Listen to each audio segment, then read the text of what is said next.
언젠가 한번 가본 적이 있는데 강원도에 가면 고수동굴이라고 있고요. 제주도에 가면 만장굴이라고 하는 굴이 있습니다. 그런데 이런 굴만 있는 게 아니라 자동차가 지나다니는 터널도 있습니다.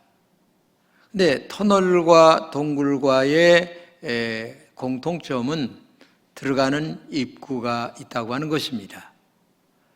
또 반대로 얘기하면 다른 점이 하나가 있는데 동굴은 들어가면 들어갈수록 계속 어두움이 있다는 것입니다.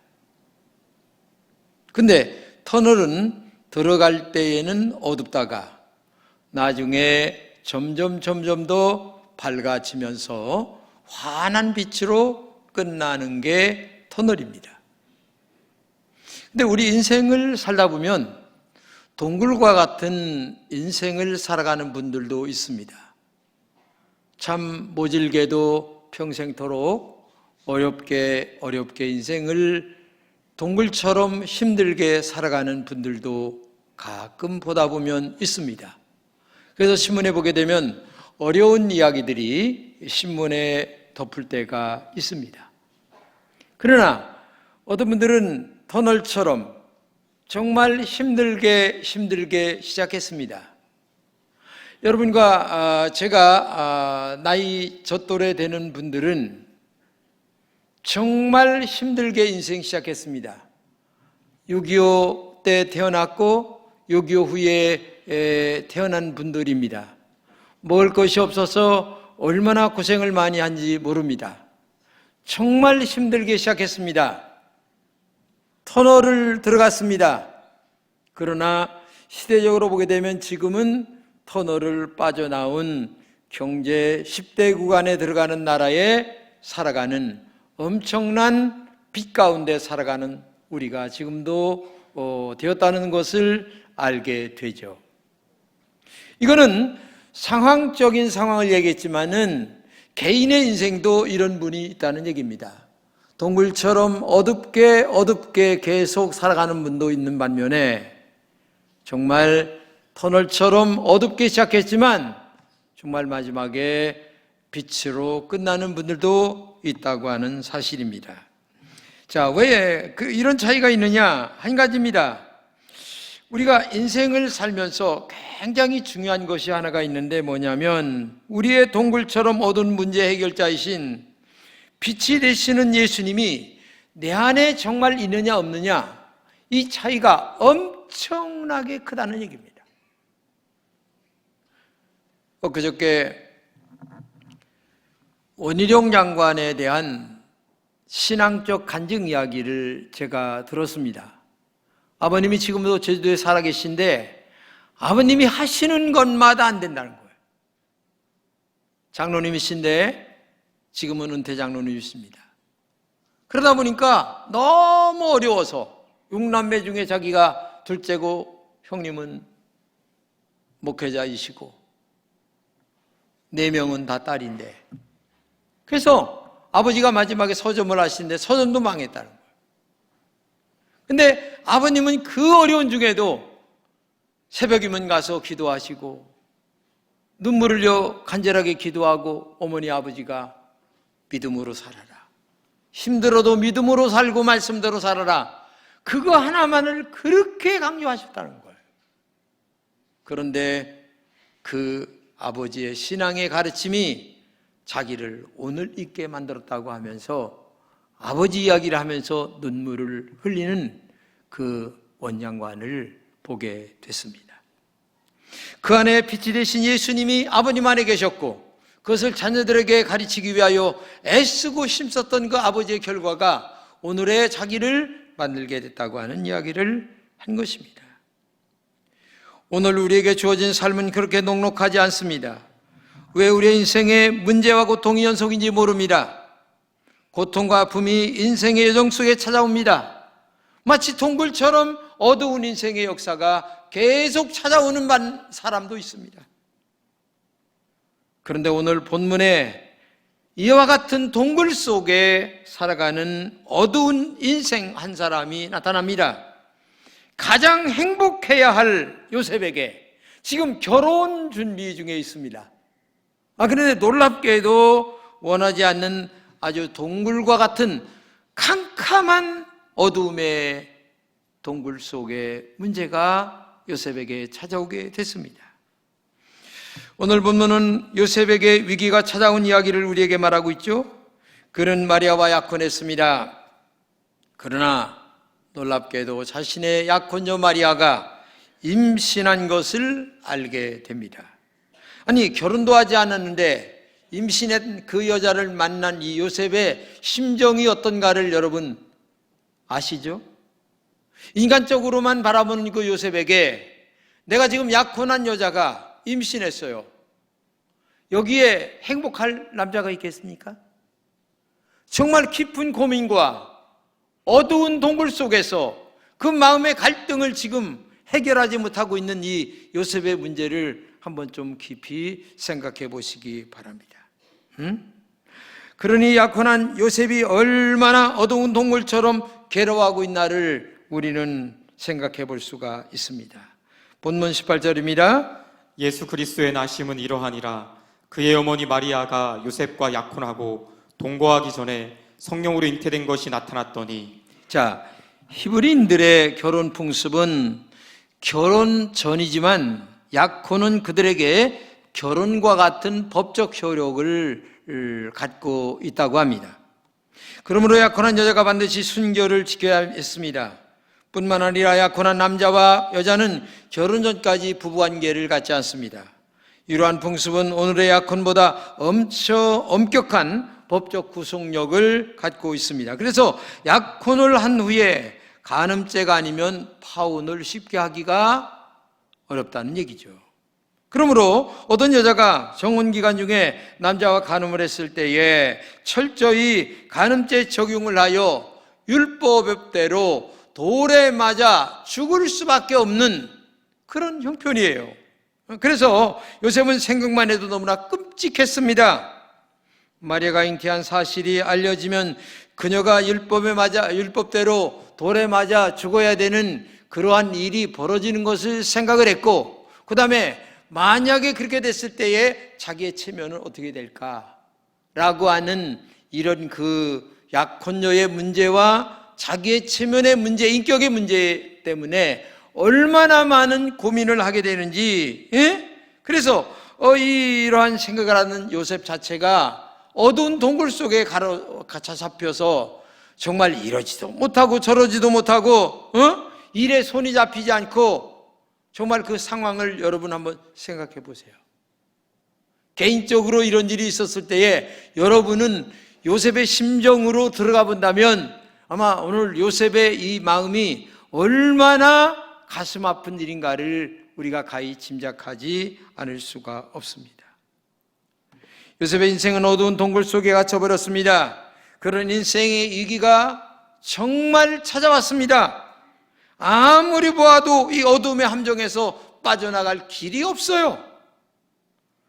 축복으로 가득해야만 할 이 결혼의 문제가, 약혼의 문제가 오히려 고통을 안는 어두운 동굴의 문제로 빠져버리고 말았습니다. 그래서 요셉에게는 지금 어두운 동굴을 빠져나갈 해답을 찾으려고 이리 궁리하고 저리 궁리하고 머리를 아무리 굴려도 해결할 방법을 찾을 길이 없습니다. 그러나 요셉은 많이 고민하고 또 고민할 끝에 마음속에 한 가지 결단을 내립니다. 도저히 안 되겠다.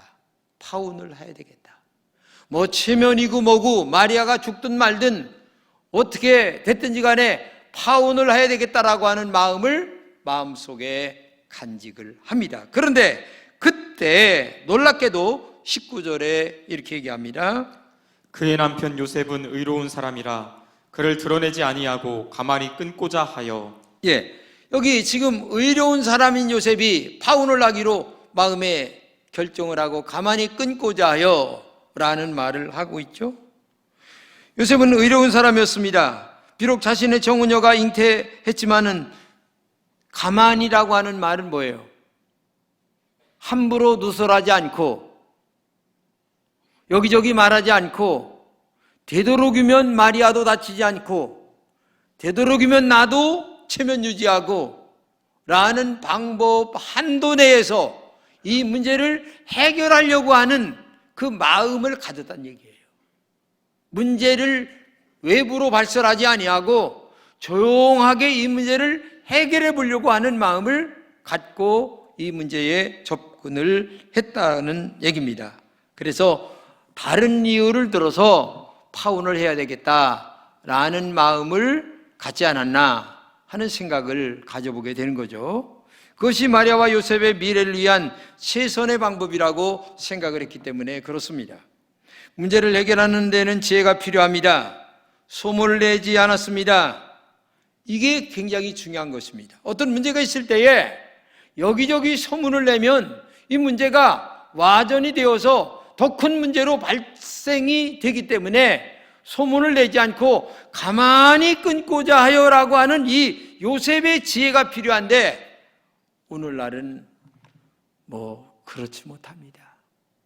오히려 더 소문을 내게 되고 여러 사람이 금방 알게 되고 미디어 시대이다 보니까 이런 문제들이 엄청나게 발생할 수밖에 없는 그런 시대 속에도 살고 있지만 사람의 심성들이 또 그렇지 않아요. 더 소문을 내고 싶어하는 마음들도 있다는 얘기죠. 이게 문제입니다.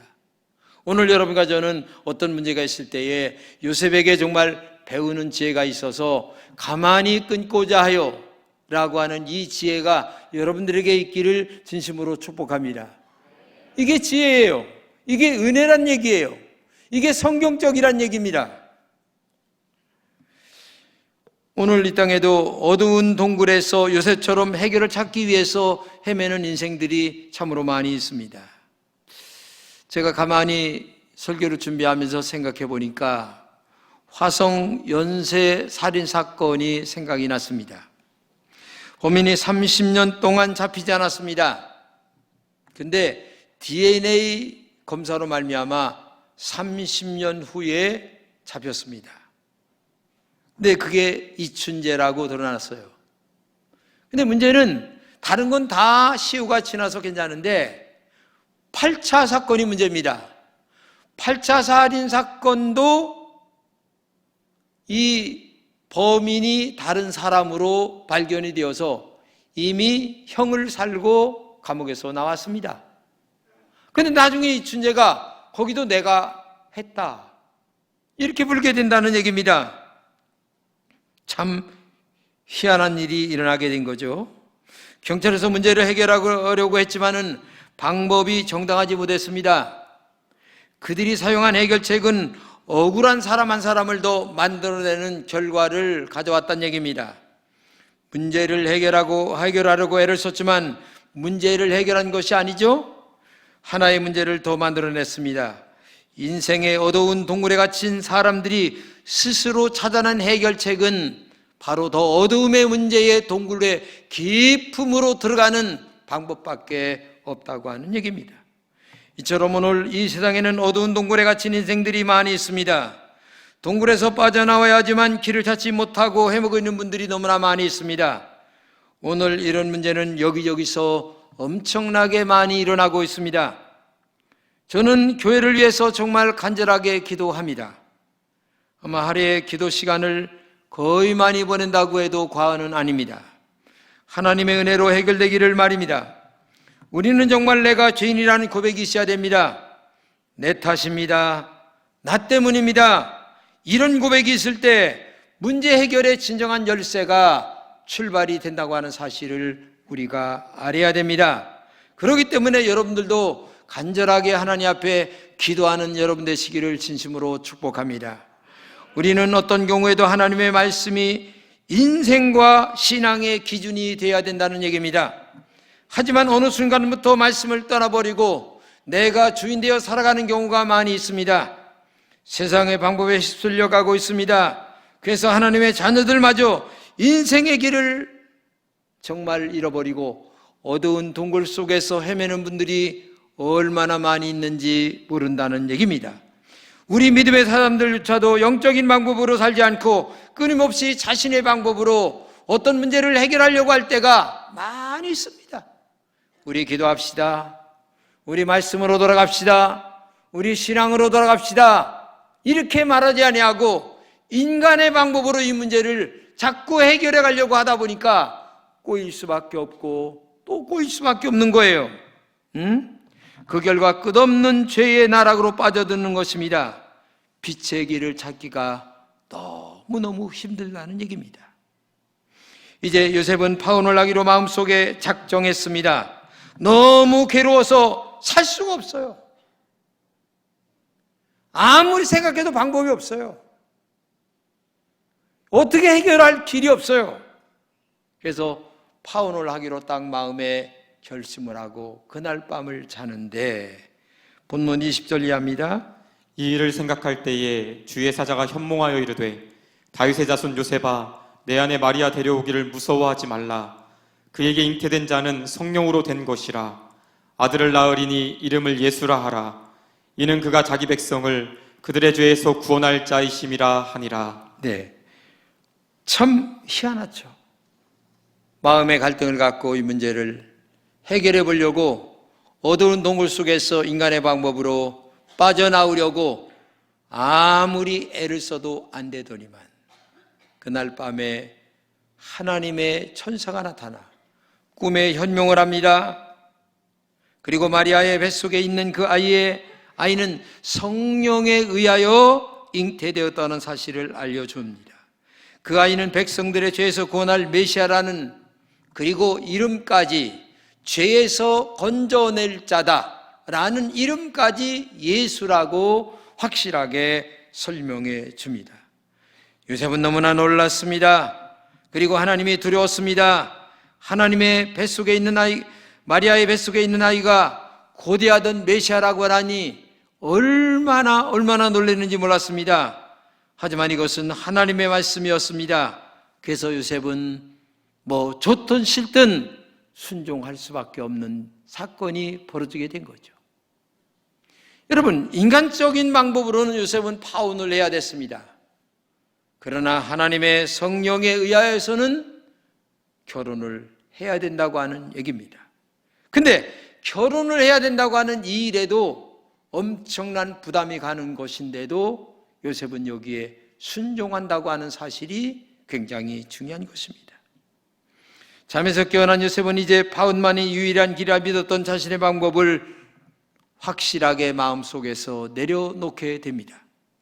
그는 주의 사자가 주신 하나님의 말씀이 분명히 자신에게 주신 해답이라고 확신했기 때문에 그렇습니다. 하나님의 말씀에 순종하는 것만이 자신의 문제를 해결할 유일한 방법임을 깨달았습니다. 그래서 순종과 헌신의 마음으로 마리아를 아내로 맞이하기로 마음속에 결심을 했습니다. 차후에 인간들에게 당하는 창피, 차후에 인간들에게 당하는 그 수모, 여러 가지의 자존감의 상실, 이런 것들은 다 무시해버리고 오직 하나님의 뜻에 순종하자. 여러분, 신앙생활이 뭡니까? 신앙생활은 내 뜻이 이루어지는 게 신앙생활이 아닙니다. 하나님의 뜻이 이루어지는 게 신앙생활입니다. 나를 통하여 하나님의 뜻이 이루어지는 것이 믿음의 생활인 줄로 믿습니다. 그것은 모든 것이 합력하여 선을 이루게 될 줄로 믿습니다. 시작은 미약할으나 나중은 창대하게 되는 줄로 믿습니다. 이게 믿음이고 신앙이고, 처음은 어렵지만 나중은 잘 되는 것이 하나님의 은혜인 줄로 믿습니다.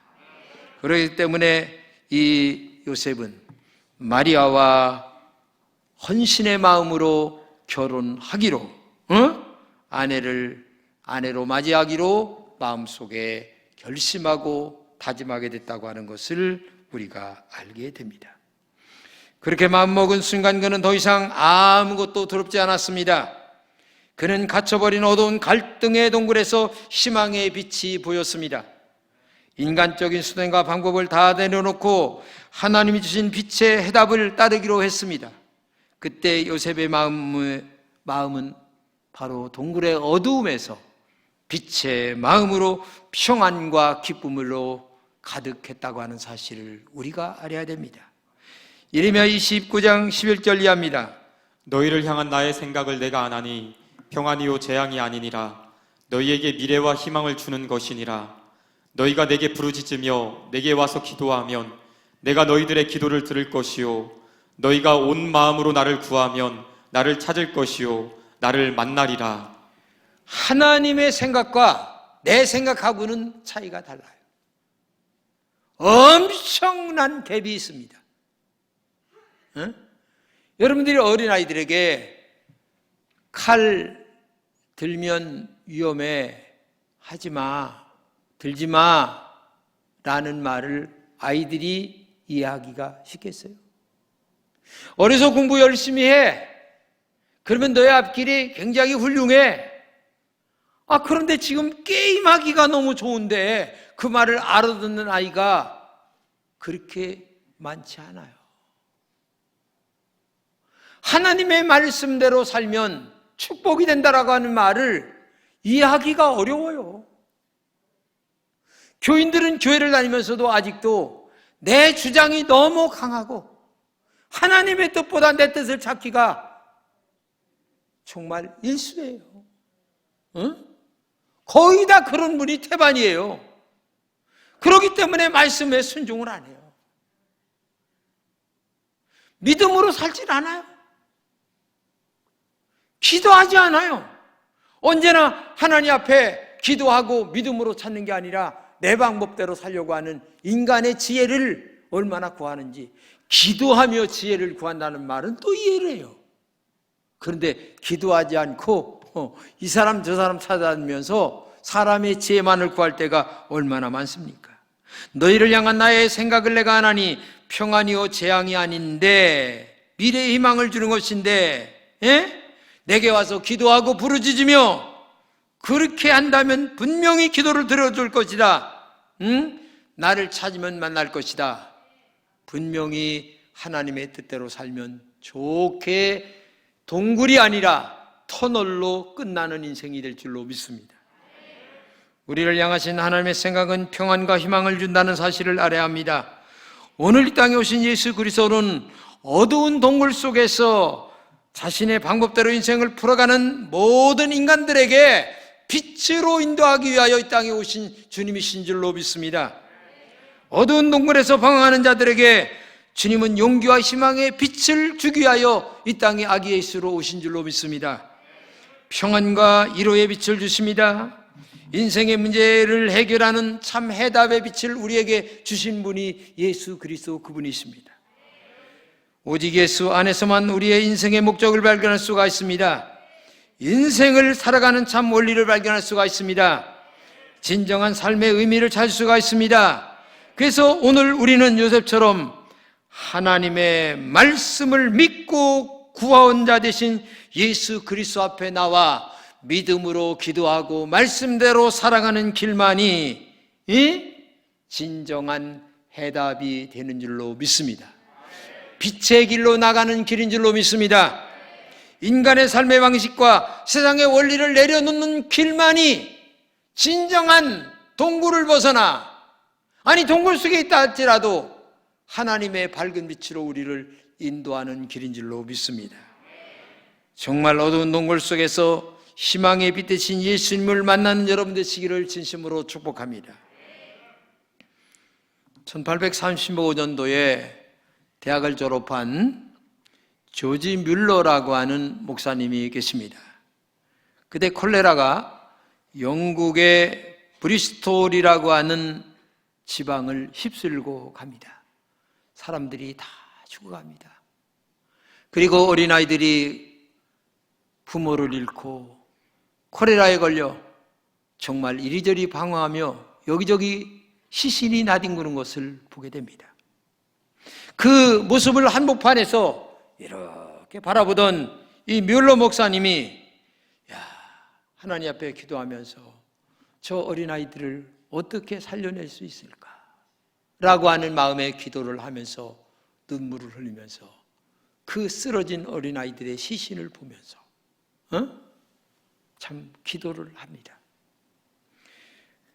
그때 마음속에 성령께서 고아원을 세웠으면 좋겠다는 생각을 주시는 거예요. 근데 주머니를 뒤져보니까 이 펜스밖에 없어요. 돈이 없는 거예요. 어떻게 이 펜스를 가지고서 고아원을 세울 수 있겠습니까? 그의 계획은 어두운 동굴이었습니다. 빛이 보이질 않았어요. 고아원을 설립하기 위해서는 약 1,000파운드가 필요한데 그 많은 돈을 어디서 건질 수가 있겠습니까? 오직 그는 하나님 앞에 엎드려 기도했습니다. 하나님, 저 죽어가는 어린아이들의 생명을 건질 수 있도록 고아원을 건립할 수 있는 은혜를 주시옵소서 라고 오랫동안 기도하는데, 놀랍게도 프랑케라고 하는 사람의 책을, 고아원의 설립자이신 프랑케라고 하는 사람의 책을 읽다가 확고한 신앙을 또 갖게 됩니다. 그런데 어느 날 기도를 하는데 하나님께서 시편 81편 10절을 그에게 음성으로 들려주시는 거예요. 나는 너를 애굽 땅에서 인도하여 낸 여호와 내 하나님이니 내 입을 크게 열라 내가 채우리라. 애굽 땅에서 인도하여 낸, 즉 머슴살이에서 너희들을 자유하게 한 하나님, 전능하신 하나님입니다.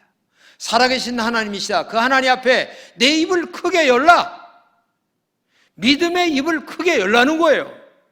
그럼 내가 너를 채워주겠다. 이 말씀을 주시는 거예요. 확신을 갖게 되죠. 그때부터 열심히 기도를 하는 겁니다. 근데 놀랍게도 여기저기서 성금이 들어오기 시작하는데 10펜스, 20펜스, 50펜스, 또 그릇들, 아니면은 이 모든 고아원에 필요한 책장들, 여러 가지들이 물건이 들어오기 시작하는데 나중에는 고아원을 세우고도 남을 정도의 물건과 돈이 쌓이게 됐다는 겁니다. 참 인간적인 방법으로 고민하던 이 뮬러 목사님이 얼마나 감사한 마음을 가졌는지 모른다는 거예요. 뮬러 목사님이 93세로 세상을 떠나게 됩니다. 근데 그의 글을 읽어보게 되면은 60년 동안 고아원을 운영하게 되는데, 어디 가서 내가 고아원을 운영하오니 모든 모금하는데 돈이 필요하오니 돈을 주세요 라는 말을 한 번도 안 했다는 겁니다. 그런데도 60년 동안 고아원을 운영하는데 정말 전혀 지장이 없이 운영을 할 수 있게 됐다고 하는 책에 기록되어 있다는 얘기입니다. 이게 하나님의 방법이에요.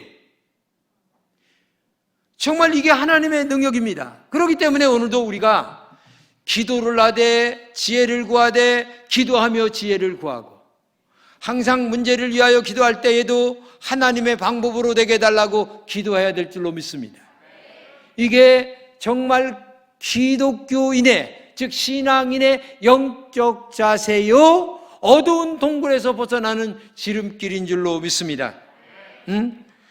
지금 어두운 동굴 속에 있는 분도 있을 것입니다.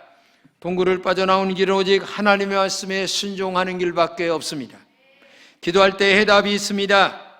기도할 때의 말씀으로 돌아가 오직 하나님의 뜻에 순종하는 길밖에 없다는 것을 우리는 알게 됩니다. 사람의 마음을 움직이실 분은 하나님이십니다. 모든 것을 합력하여 선을 이루시는 분이 하나님이신 줄로 믿습니다. 우리는 더 기도하시기 바랍니다. 이 일을 행하시는 하나님께서 분명히 어두운 동굴에서 빠져나와 밝은 빛으로 인도하실 줄로 믿습니다. 그렇기 때문에 오늘도 우리 연초에 힘들지만 나와서 기도하세요. 어렵지만 내 문제를 놓고 기도하시고 교회 문제를 놓고 기도하는 여러분 되시기를 축복합니다. 이게 정말 지름길입니다. 이게 동굴에서 빛을 보는 지름길이에요. 우리의 믿음의 초점을 오직 주님께 맞추시기를 축복합니다. 인간적인 방법을 다 내려놓으시고 함께 하시는 주님만을 바라보시기를 바랍니다. 크리스마스는 어두운 동굴 속에 사는 우리의 영과 육에 빛을 비추게 하여 오신 예수 그리스도, 예수님이 땅에 오신 날임을 꼭 기억하시기를 바랍니다. 어두운 동굴 속에 사는 우리들에게 예수 그리스도의 밝고 영롱한 빛을 발견하는 크리스마스가 되시기를 바랍니다. 그것은 오직 기도하는 길입니다. 그것은 오직 말씀에 순종하는 길입니다. 그것이 내 마음에 든다 안 든다, 이해가 된다 안 된다, 이게 중요한 게 아니에요. 요셉에게 들려주셨던 이해가 안 되는 말씀이지만 요셉은 아내를 맞이하기로 다짐하고 결심했더니 그분이 메시아 예수 그리스도가 된 것처럼 오늘도 내 마음에 안 드는 음성이 들 때도 있습니다. 내 마음에 안 드는 하나님의 말씀이 생각날 때도 있습니다. 그러나 순종하시고 오늘도 기도 많이 하셔서 하나님의 뜻대로 우리가 살아가는 이 빛 대신 이 땅에 오신 예수 그리스도의 사람들이 되시기를 진심으로 축복합니다. 기도합시다. 하나님 아버지 감사합니다. 우리 금천의 모든 성도들에게 빛 대신 예수 그리스도 앞에 나와 믿음으로 순종하며 오늘의 요셉처럼 아멘할 줄 아는 그러한 지혜로운 종들이 되게 하여 주옵소서. 성령의 사람이 되게 하여 주옵소서. 말씀의 종이 되게 하여 주옵소서. 기도의 사람들이 되게 하여 주옵소서. 그리하여 어려운 문제를 인간적으로 풀려고 하지 말고 오직 하나님의 뜻에 맡겨 믿음으로 풀어가는 영적 지혜자들이 되게 하여 주옵소서. 우리 교회도 어려운 동굴 속에 갇혀 있습니다. 그러나 빛 대신 예수님이 오셔서 이 문제를 해결해 주시기를 간절히 원하고 기도합니다. 개인적으로도 어려운 동굴 속에 갇혀 있는 분도 있습니다. 이 어두운 동굴 속에 환한 발전기를 보내셔서 예수님의 빛 대심을 맛보는 주의 종들이 되게 하여 주옵소서. 그 일을 하기 위하여 2000년 전에 오신 그 예수님은 지금도 성령으로 오심을 믿고 기도하며 정말 기도로 문제를 해결하고 말씀으로 문제를 해결하고 믿음으로 문제를 해결하는 살아있고 성령 충만한 그리스도인들이 되게 하여 주옵소서. 예수 그리스도의 이름으로 축복하며 기도드립니다. 아멘.